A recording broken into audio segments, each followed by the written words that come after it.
Hello everyone, welcome back to the series of quantum computing, lecture 3। तो जैसा कि हमने लेक्चर 2 में समझा था कि कौन सी ऐसी पोजीशन होती है जहां पर किसी पर्टिकुलर पार्टिकल की या किसी भी चीज की जितनी भी पॉसिबिलिटीज होती है उनकी 50-50% प्रोबेबिलिटी होती है। तो समझा था कि एक ऐसी पॉसिबिलिटी होती है जहां पर हम क्या पाते हैं, 0 और 1 दोनों की 50-51 सॉरी 50 और 50 प्रोबेबिलिटी होती है। कुछ इस तरीके से ये पॉइंट था जिसको हमने बोला था कि 50-50 प्रोबेबिलिटी। तो इस पॉइंट पर उसके एग्जिस्टेंस की अगर मैं बात करूं तो 0 भी हो सकता है और 1 भी हो सकता है, जो कि मैंने एक एग्जांपल से समझाया था वेक्टर को लेकर। It means to say that कि मैंने ये भी बोला था कि अगर मुझे इस पोजीशन पे पहुंचना है, अगर मुझे इस पोजीशन पे पहुंचना है, we have to do a lots of measurement. और एक बात ये तो क्लियर है कि क्लासिकली दो ही पॉसिबल आउटकम्स हो सकते हैं, दो ही मेजरमेंट हो सकते हैं, या तो 1 या तो 0।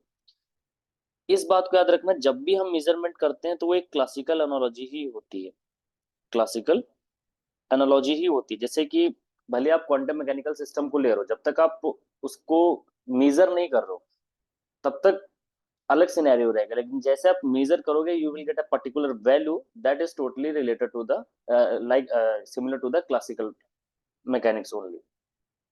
पर मेजरमेंट हमको बार बार करने पड़ेंगे, छोटे छोटे से बहुत सारे मेजरमेंट करने पड़ेंगे। तो ऑब्वियस है अगर हम इतने छोटे मेजरमेंट्स करेंगे तो उसमें क्या होगी, अनसर्टेनिटी आएगी, अनसर्टेनिटी आएगी। तो आज हमें यही समझना है। I will tell you about uncertainty, Heisenberg uncertainty principle in this lecture only. So this lecture will be going to be a small lecture। Okay, तो अब हमें क्या समझना है in terms of measurement, in terms of measurement let's understand, हम क्या understand करने वाले हैं, लेट्स अंडरस्टैंड अनसर्टेनिटी। और इसी में हम किसको कवर करेंगे, हाइजेनबर्ग, ब्रेकिंग बैड वाला नहीं, साइंटिस्ट का नाम वाला, अनसर्टेनिटी। ठीक। तो जब हम मेजरमेंट करते हैं तो अनसर्टेनिटी क्या होता है, अभी हम ये भूल जाते हैं कि हम क्लासिकल देख रहे हैं quantum mechanics, simple classical picture लेके समझते हैं। तो क्लासिकल पिक्चर लेके हम समझते हैं, तो क्लासिकल पिक्चर में हम क्या समझते हैं, हम एक एग्जांपल लेते हैं कि मान लो कि आप किसी भी पर्टिकुलर, ये कोई रोड है और आप यहाँ पे खड़े हैं और यहाँ से कोई कार गुजरने वाली है और आप उसकी पोजीशन, जिसको मैं एक्स बोल देता हूँ, उसको मेजर करना चाहते हो particular instant of time T पर। ठीक है। और आपने क्या किया कि उसकी करेक्ट पोजीशन नोट डाउन करने के लिए आपने उसी टाइम पर जितने पॉसिबल पिक्चर्स ले सकते थे उतने आपने खूब सारे पिक्चर्स ले लिए। ठीक, तो आपने स्टार्ट किया, पहला पिक्चर, दूसरा, तीसरा, चौथा, पांचवा, छठा, इस तरीके से कई सारे पिक्चर्स ले लिए। तो अगर मैं आपसे पूछूं कि आपका सही पोजीशन क्या होगा उस कार के उस पर्टिकुलर टाइम टी पे, तो आप बोलोगे इनका एवरेज ले लेते हैं, वही उनका करेक्ट पोजीशन, आप उसको आइडेंटिफाई करोगे, यही सिनेरियो रहता है। एक्चुअली अब आप सोच रहे हो कि ऐसा नहीं होता, हम तो उसी पर्टिकुलर, वो तब रहता है जब आपके पास काफी टाइम लैप्स ज्यादा होता है। लेकिन अगर आप बहुत ही उस टाइम में बहुत ही ज्यादा नंबर्स ऑफ मेजरमेंट्स कर रहे थे, मतलब बहुत ही एक एक मिली सेकेंड भी बहुत क्रूशियल होता है, तो क्या होता है कि बहुत सारे मेजरमेंट्स होते हैं। तो कुछ मेजरमेंट्स ऐसे होते हैं, जैसे मान लो कि आपने पहली पिक्चर ली, दैट कैन बी थोड़ी बहुत ब्लर, फिर थोड़ी बहुत ब्लर, फिर इसी तरीके से कई आए, सारी पिक्चर्स आई, फिर आप उनको कंबाइन करोगे तो आप पूरी एक पिक्चर के सिनेरियो, पूरी पिक्चर अच्छी सी, अच्छे डेफिनेशन की बना सकते हो। ठीक है। तो इसका मतलब अगर मैं कोई पोजीशन एक्स को मेजर कर रहा हूं, अब मैं इस एग्जांपल में पोजीशन को लिया तो मैं पोजीशन से ही समझाता हूं। ठीक है। नाउ कि हमने अगर किसी पोजीशन एक्स को लिया, ठीक है, तो उसमें क्या अनसर्टेनिटी हो सकती है, मतलब उसमें कितनी अनसर्टेनिटी हो सकती है। तो हमने क्या किया, पोजीशन एक्स में अनसर्टेनिटी को कैसे लिखा, डेल्टा एक्स है। वो कितनी हो सकती है कि हम उसका मीन ले लेते हैं, जितने भी पहले पॉसिबल आउटकम्स प्रीवियसली हुए थे सबका मीन लेके, माइनस उस पर्टिकुलर पोजीशन, उस पर्टिकुलर टाइम पे जो मैंने क्लिक किया पोजीशन, उसको माइनस कर दे। तो this is known as the uncertainty in position x. ठीक है, या फिर हम ये बोले कि अनसर्टेनिटी को क्या बोल सकता हूँ, डेविएशन बोल सकता हूँ, कि करेक्ट वैल्यू, सॉरी, जो आपने ये मेजर्ड वैल्यू है, जो आपने पर्टिकुलर वैल्यू मेजर करी है, वो एक तरीके से करेक्टेड वैल्यू या फिर जिसको हम एवरेज मीन वैल्यू बोलेंगे, उससे कितना दूर है। तो जैसे मैं मान लूं कि ये आपका क्या है, करेक्ट वैल्यू ए, और आपकी वैल्यू कितनी है, यहां पर है, ठीक, बी। तो इसके इसके बीच का कितना डेविएशन है, that is known, that is can be given by using uncertainty. Delta x equal to, ये मीन का साइन है, इसके कंफ्यूज मत होना, मीन के साइन कई सारे होते हैं, तो इसके अंदर लिखना, जैसे मान लो किसी भी चीज का मीन निकालना है, अगर आप इसके अंदर निकलो तो मैं क्या कह रहा हूँ, पोजीशन का मीन निकाल, मीन से उसकी जो मीन निकालिए सारे पोजीशंस का, और उस पर्टिकुलर पोजीशन पे जो आप बिल्कुल उसी टाइम इंस्टेंट पे आपने जो पोजीशन ली थी उससे अगर उससे माइनस करोगे, then you will get the uncertainty.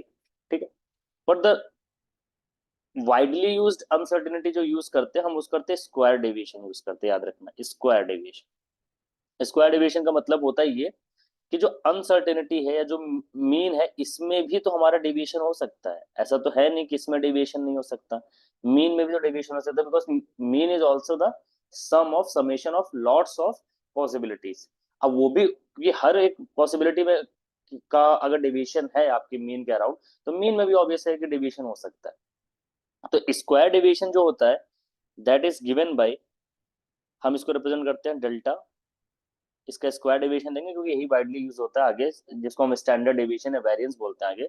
तो डेल्टा एक्स, इसका मैं स्क्वायर कर देता हूँ, तो वो क्या बन जाएगा, एक्स माइनस मीन का जो था उसका स्क्वायर कर दोगे, तो this formula becomes like this, x square minus X का होल स्क्वायर, मतलब उस पोजीशन का स्क्वायर कर दो, सारे पोजीशंस का स्क्वायर कर दो, फिर मीन ले लो, और फिर एक बार मीन सबका लेके उसका स्क्वायर माइनस करोगे, then you will get the deviation in, then you will get the square deviation. ठीक है, और इसको इसी को बोलते हैं वेरिएंस, शायद जिन्होंने स्टैटिस्टिक्स वगैरह पढ़ा होगा, this is known as a variance. और वेरिएंस के बाद स्टैंडर्ड डेविएशन क्या होता है, स्टैंडर्ड डेविएशन, एक मिनट,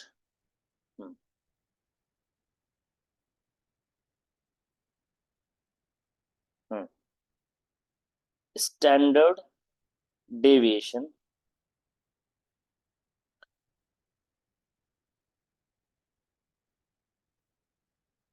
जिसको हम एस डी बोलते हैं या सिग्मा से लिखते हैं, नोटेट एनोटेट करते हैं, वो होता है deviation from mean, deviation from mean, mean से कितना डेविएशन है।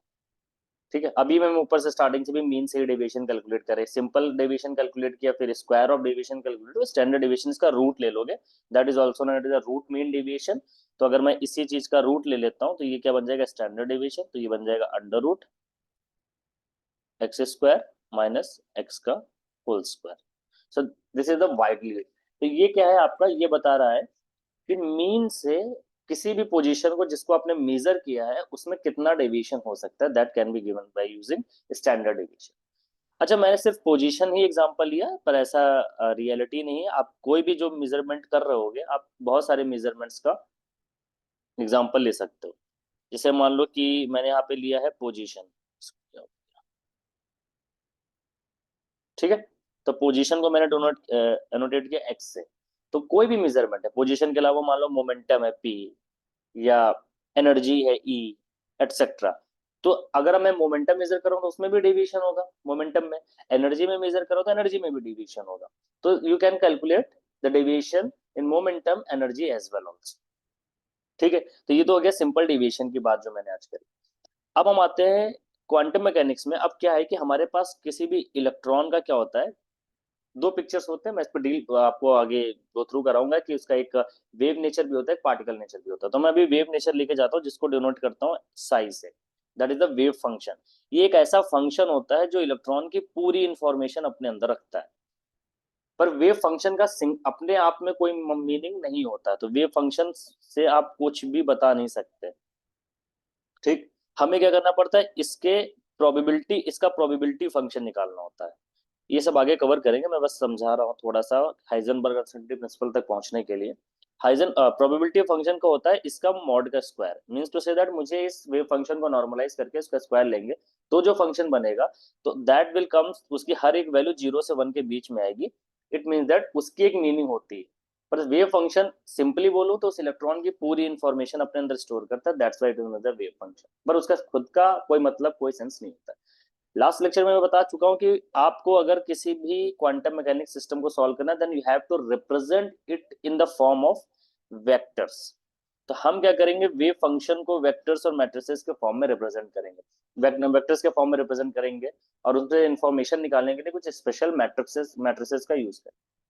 ठीक, अब हम साइमल्टेनियसली, अब ये इलेक्ट्रॉन है उसके अंदर उसकी पोजीशन का भी इंफॉर्मेशन है, उसकी मोमेंटम का भी इंफॉर्मेशन है, उसकी एनर्जी का भी इंफॉर्मेशन है, और हम सारी चीजों को मेजर करना चाह रहे हैं पर्टिकुलर टाइम पे, पर्टिकुलर पोजीशन पे, पर्टिकुलर सिस्टम में। एक क्वांटम सिस्टम कहीं है, दूसरा क्वांटम सिस्टम है, तीसरा क्वांटम सिस्टम है। तो these are the properties which I want to measure.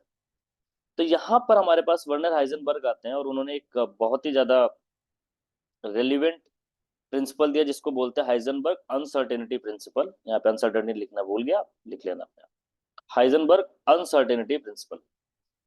तो इसकी अगर मैं डेफिनेशन बोलूं, डेफिनेशन लिख देता हूं, फिर मैं एक एक वर्ड को ना डिटेल में समझा देता हूं। ये कहते हैं कि अगर हम कोई भी एक्सपेरिमेंट करते हैं, इन एनी एक्सपेरिमेंट,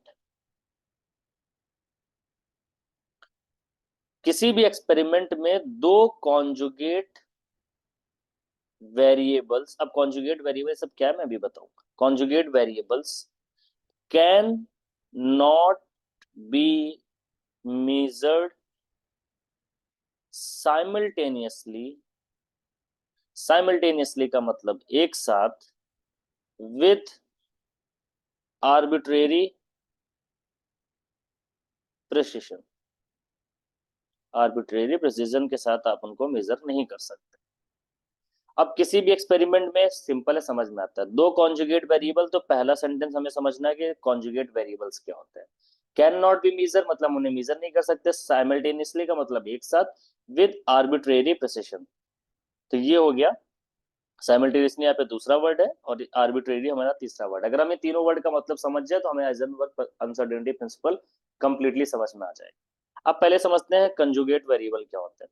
तो जैसे मैंने बोला कि आप इलेक्ट्रॉन के कोई भी पर्टिकुलर इंफॉर्मेशन निकालना चाह रहे हो, that can B position, momentum, energy, या फिर क्लासिकल पिक्चर में भी किसी भी की पोजीशन, मोमेंटम, एनर्जी कैलकुलेट कर रहे हो किसी भी सिस्टम में, किसी भी पार्टिकल की या फिर किसी भी ऑब्जेक्ट की, तो आप कैलकुलेट करते समय, जैसे मान लो कि ये एक्स एक्सिस है और ये वाई एक्सिस है।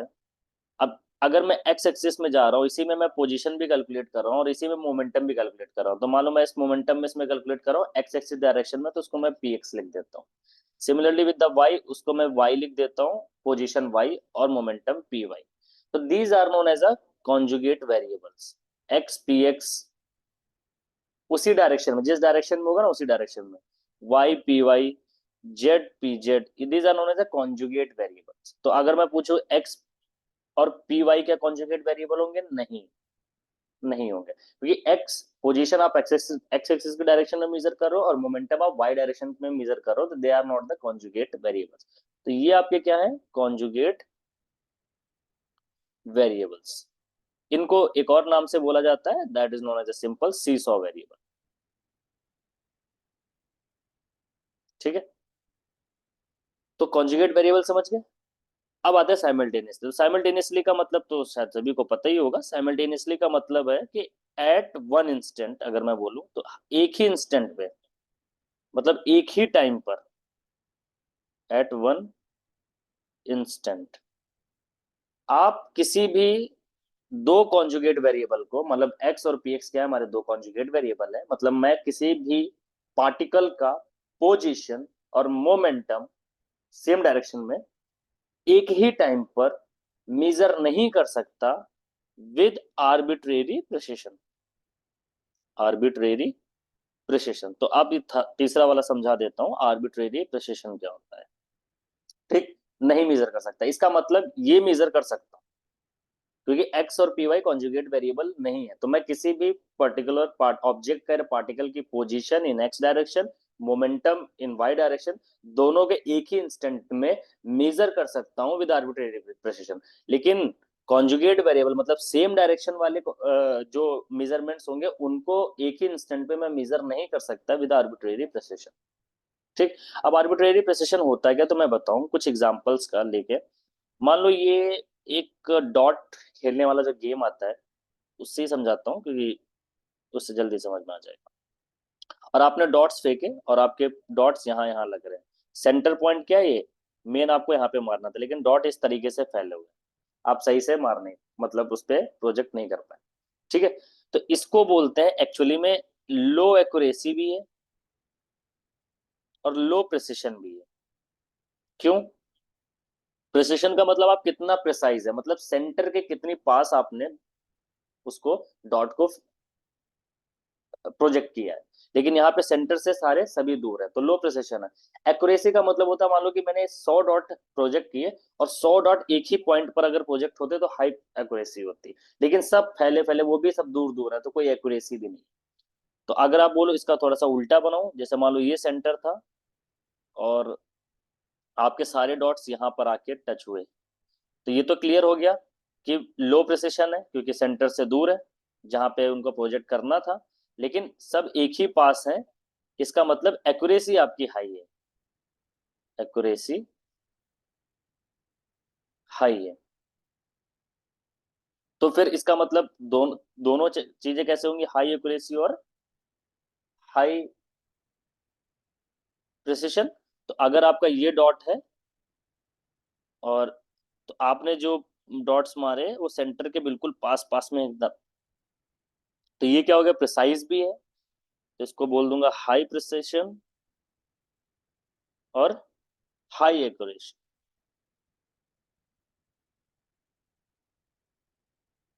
अब आपको ये लॉ समझ में आ जाएगा मेरे हिसाब से पूरे अच्छे तरीके से, हाइजेनबर्ग अनसर्टेनिटी प्रिंसिपल, कि किसी भी दो conjugate variable that is X P X Y P Y Z P Z मतलब इन द सेम डायरेक्शन, आप इनको एक ही पर्टिकुलर टाइम में आर्बिट्रेरी प्रिसिशन के साथ मेजर नहीं कर सकते। मतलब ऑब्वियस है, अगर एक्स को मेजर कर लिया किसी अच्छे प्रिसिशन के साथ, मतलब सही वैल्यू के साथ, तो पीएक्स में डेविएशन आएगा। पीएक्स जो डेविएशन में ऊपर बोला था कि वो अपने मीन से भटक जाएगा इधर उधर। Similarly was with the Y P Y Z P Z, मतलब अगर आप पीजेड को मतलब मोमेंटम को अच्छे से मेजर कर ले रहे हो तो जेड में इश्यूज होंगे, जेड को अच्छे से मेजर कर रहे हो तो पीजेड में डेविएशन आएगा। ये हाइजेनबर्ग अनसर्टेनिटी प्रिंसिपल था। अब कितना डेविएशन आएगा वो भी इन्होंने बताया। तो वो उन्होंने कितना बताया, इन्होंने बोला कि अगर आप किसी भी पर्टिकुलर क्या बोलते हैं, मान लो कि मोमेंटम को मेजर करो डेल्टा पी और डेल्टा एक्स, तो जो भी डेविएशन आएगा डेल्टा पी या डेल्टा एक्स में, दैट विल बी ग्रेटर और equal to H cross by two. तो ये हाइजेनबर्ग अनसर्टेनिटी प्रिंसिपल होता है। अब एच क्रॉस बाई टू क्या होता है, एच बाई टू होता है, H by two pi, sorry, H cross को आप H by two pi, H by two pi को आप एच क्रॉस लिख देते हो। और एच क्या होता है, प्लांक कांस्टेंट, जिसकी एक कांस्टेंट है तो ऑब्वियस इसकी एक कांस्टेंट वैल्यू होगी, प्लांक मैक्स, मैक्स प्लांक के नाम पर है, मैक्स प्लांक के नाम पर प्लांक कांस्टेंट। क्लियर? तो मैं यहाँ पर ये डेल्टा पी क्या है, ये है डेविएशन, मतलब standard deviation in momentum, P x जो मैंने बोला ना, दो कॉन्जुगेट वेरिएबल। और डेल्टा एक्स क्या है, स्टैंडर्ड डेविएशन इन पोजीशन। तो इसको मैंने क्या लिखा है, डेल्टा पी, और इसको लिखा है डेल्टा एक्स। तो मतलब अगर आप दोनों को एक साथ में एक ही टाइम पर मेजर करने की कोशिश करो तो दोनों में से किसी एक में तो प्रॉब्लम आएगी। मान लो आपने एक्स को तो मेजर कर लिया, तो पी में कितनी प्रॉब्लम आएगी आप इस फॉर्मूले से निकाल सकते हो। एक्स मेजर्ड है तो पी में डेविएशन आराम से निकाल सकते हो, पी मेजर्ड है तो आप एक्स में भी डेविएशन आराम से निकाल सकते हो। ये क्लियर है? कुछ और भी तरीके के हमारे कॉन्जुगेट वेरिएबल्स होते हैं, जैसे कि मान लो कि ये तो कार्टेशियन फॉर्म हो गया, तो बहुत लोगों ने शायद पढ़ा होगा स्फेरिकल पोलर कोऑर्डिनेट भी होता है, स्फेरिकल पोलर कोऑर्डिनेट। तो जो स्फेरिकल पोलर कोऑर्डिनेट सिस्टम होता है उसमें भी हमारे जैसे मान लो R P R, R R theta five होता है ना, तो theta P theta five P five, तो ये उसमें हो जाएंगे कॉन्जुगेट वेरिएबल। और हाँ, एक होता है एनर्जी और एक टाइम, ये भी आपस में दो कॉन्जुगेट वेरिएबल हैं यूज करना। इट मीन्स दैट कि ये लॉ उनके लिए भी वैलिड है कि किसी भी delta E delta T greater और equal to H cross by two. ठीक है, कि अगर आप एनर्जी और टाइम को भी लेते हो तो आपकी जो एनर्जी कैलकुलेट करोगे किसी भी इंस्टेंट पर, तो उसमें भी डेविएशन होगा। कितना डेविएशन होगा, same can be given the this principle.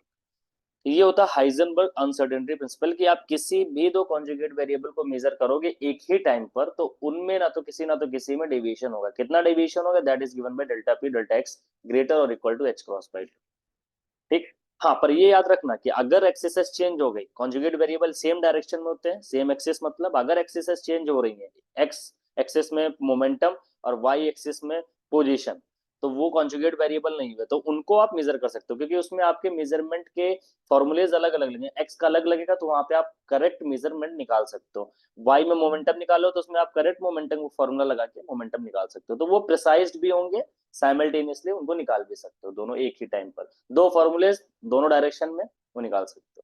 पर एक ही डायरेक्शन में दो चीजों को मेजर करना एक ही टाइम पर with the precision, high precision, that is not possible. उसमें डेविएशन आएगा, गलती होगी, और कितनी होगी, that is given by delta P into delta X greater और equal to H cross by two. तो this is known as Heisenberg uncertainty principle. अब ये हमने क्यों पढ़ा, क्योंकि हम पहले समझ चुके हैं कि हमें जो इस पॉइंट पे पहुंचना है जहां पर प्रोबेबिलिटी 50-50 होती है, we have to make a lots of measurements.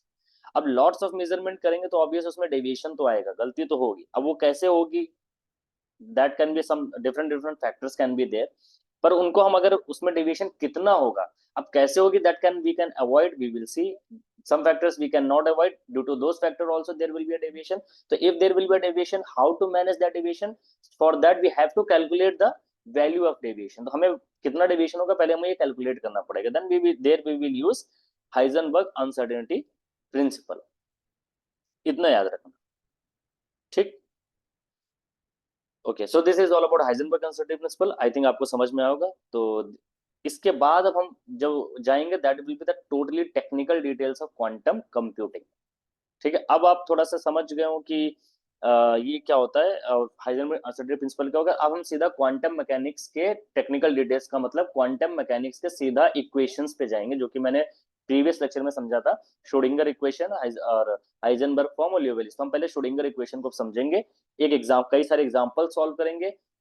H I equal to ई साई से रिप्रेजेंट करते हैं, वहां पे सब क्या होता है, किसी भी सिस्टम में किसी भी पर्टिकुलर पार्टिकल की एनर्जी, मोमेंटम, टाइम कैसे, मतलब पोजीशन कैसे कैलकुलेट करते हैं, प्रोबेबिलिटी फंक्शन क्या होता है, वेव फंक्शन क्या होता है, पोस्टुलेट्स क्या होती है, सारी चीजें नेक्स्ट लेक्चर में समझेंगे, लेक्चर 4। आई वो आपको सब कुछ समझ में आया होगा। Thank you so much.